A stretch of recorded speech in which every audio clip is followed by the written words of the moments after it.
Okay, so listen up. Did you know that in 2019, there was a research done that surveyed over 1,000 employees, and they discovered that over half of the employees who voluntarily quit their jobs did so because of their bosses. That is crazy, right? So I don't know about you, but to me, that indicates a serious fundamental problem.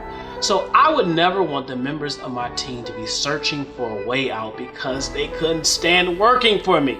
So if you're in a position of leadership yourself, that may cause you to wonder what kind of things get in the way of being the most effective boss you can be.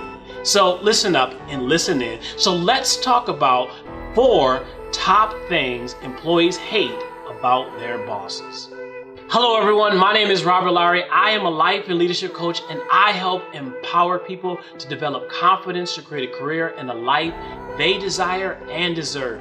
If you're new here, I want to welcome you to my channel. If this sounds like something that speaks to you, make sure you hit that like button, and while you're at it, please consider subscribing to my page and hit that notification button so that you know when all the new videos are going to be released. And if you're already a subscriber, I want to welcome you back. I appreciate the love and support. So let's jump into it. 4 things employees hate about their bosses.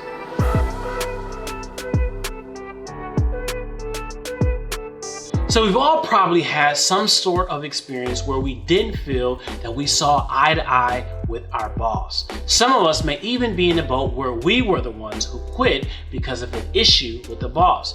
But if you are a boss, those statistics that I mentioned earlier may be a bit alarming. So if you take to heart these 4 top things employees hate about their bosses, you will be ahead of the game in preventing frustration in your team. So let's get into it. So number 1, bad communication. Listen, I don't care whether you're in a workplace or in a marriage or even a friendship, a vast majority of relational discord is going to come from either bad communication or a lack of communication.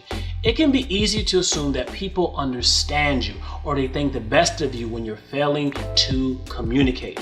Listen, the truth is that people you lead may not always have the skill to recognize when they're feeling neglected or the courage to say something about it. If you value your team members, make sure they know it. Make sure that your expectations are clear and that their needs are being met, and that your team knows how you feel about them. So another aspect I really want to mention here is communication that can be often neglected is listening.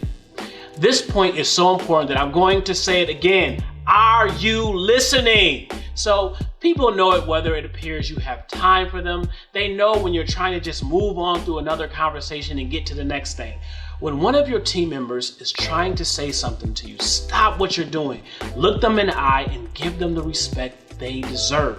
You'll find that active listening will go a long way in making your employees glad they work for you. Remember, none of us is too busy or too important to give another person the time of the day. So number 2, the lack of investment. Your team needs to know that you're behind them. Are you investing the time to properly train them and answering all of their questions? Are you investing the resources it takes to help them do their job efficiently and effectively? When your employees constantly feel like they don't have the tools or training to do their job, that's when the frustration and resentment starts to build. Number 3, the absence of integrity. Someone with integrity walks the talk and practice what they preach. Employees know when their bosses hold themselves to a different standard or hold unequal standards to different team members. Witnessing your leader's lack of integrity is something that will truly get under your skin.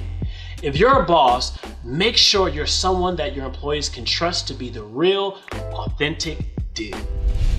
So number 4, micromanagement. I'm going to say that again, micromanagement. There are very few careers where people genuinely enjoy being shepherded through every part of their workday. If you're already being a good communicator, investing in your team, practicing integrity, your team members will thrive, feeling like you have confidence in their ability. So as leaders or managers, It's your job to make sure that things are going well and people are doing what they're supposed to be doing. But when people on your team begins to feel like you don't have confidence in them, or like you feel the need to provide criticism at every little decision they're making, they can lose heart. Now is a time to take some serious reflection on your leadership style. Are you a proactive communicator? Do you make sure you invest the time, money, and effort it takes to help your people be their best? Is your integrity important to you? Do you give your team a sense of confidence that they can have some freedom in their work rather than watching every move they make?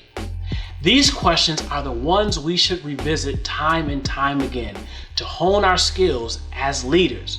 Now, remember the old saying, more is caught than is taught.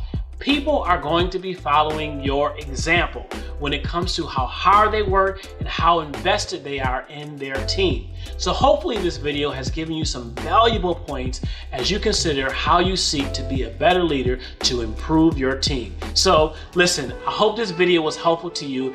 If so, leave a comment and let me know. Thanks for watching.